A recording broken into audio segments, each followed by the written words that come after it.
Hey everybody, it's a DTF Full Diore here with your Week 6 must starts.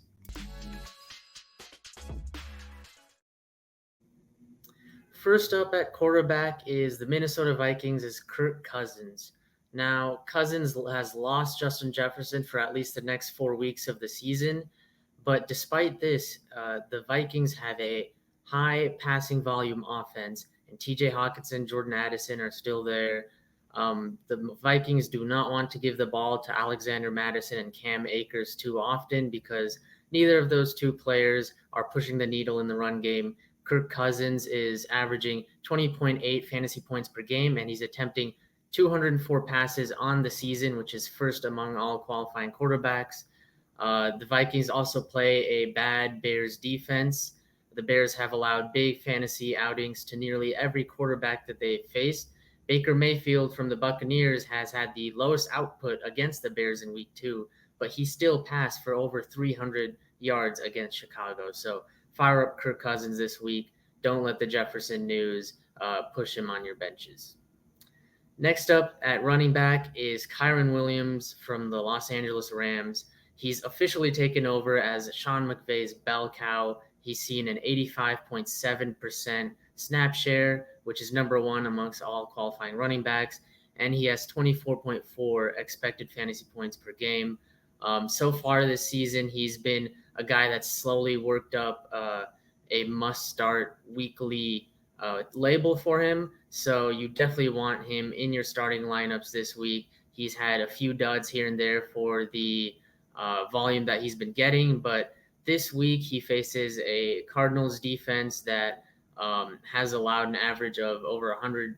That's allowed an average of 100 rushing yards per game on just under 25 attempts per game. They're also allowing 6 receptions per game to opposing running backs, and Kyron Williams is the only guy that gets carries and receptions in that backfield to be worth anything in fantasy football. So definitely fire up Kyron Williams this week. Next up at wide receiver is Williams' teammate Puka Nacua. This is a PSA to not bench Puka Nacua this week alongside Cooper Kupp. We saw how the two receivers fared next to each other last week, and while it's just a 1 week sample size, there's enough volume for both of them to be successful for fantasy football. Puka Nacua is outproducing his draft capital with the high volume that he's been seeing from Matthew Stafford, and he can easily be a nice complement to Cooper Kupp, like Robert Woods was on those Rams teams as of a couple seasons ago. His 23.1 fantasy points per game is number 4 amongst wide receivers, and they've earned him a starting fantasy spot in your lineups. He should be a mainstay of your lineups until that volume even shows signs of decreasing, but there's been no signs of decrease. Matthew Stafford can and will support both Kupp and Puka Nacua. Now against the Cardinals defense, the Cardinals defense has been solid so far this season against pass catchers, but they've benefited from a low proportion of their pass attempts going to wide receivers. So wide receivers have uncharacteristically had low proportions of pass volume against the Cardinals, except for a Bengals matchup last week where Jamar Chase went off. So Matthew Stafford tends to funnel his passes to Cooper Kupp and Puka Nacua now. So expect that pass volume to stay high in a high passing volume Rams offense. So start Puka Nacua in addition to Kyron Williams. And lastly, at tight end, we have Dallas Goedert from the Philadelphia Eagles.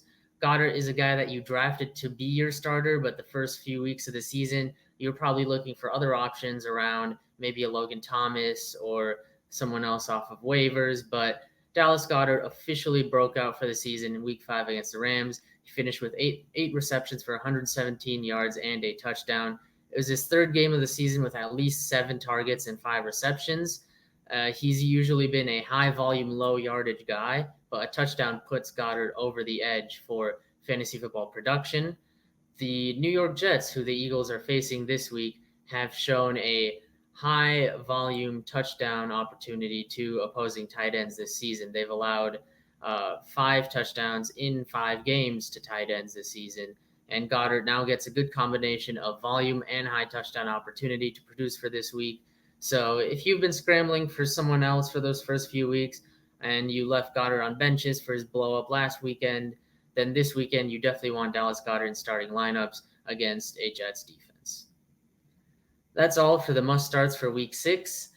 Set those lineups and good luck.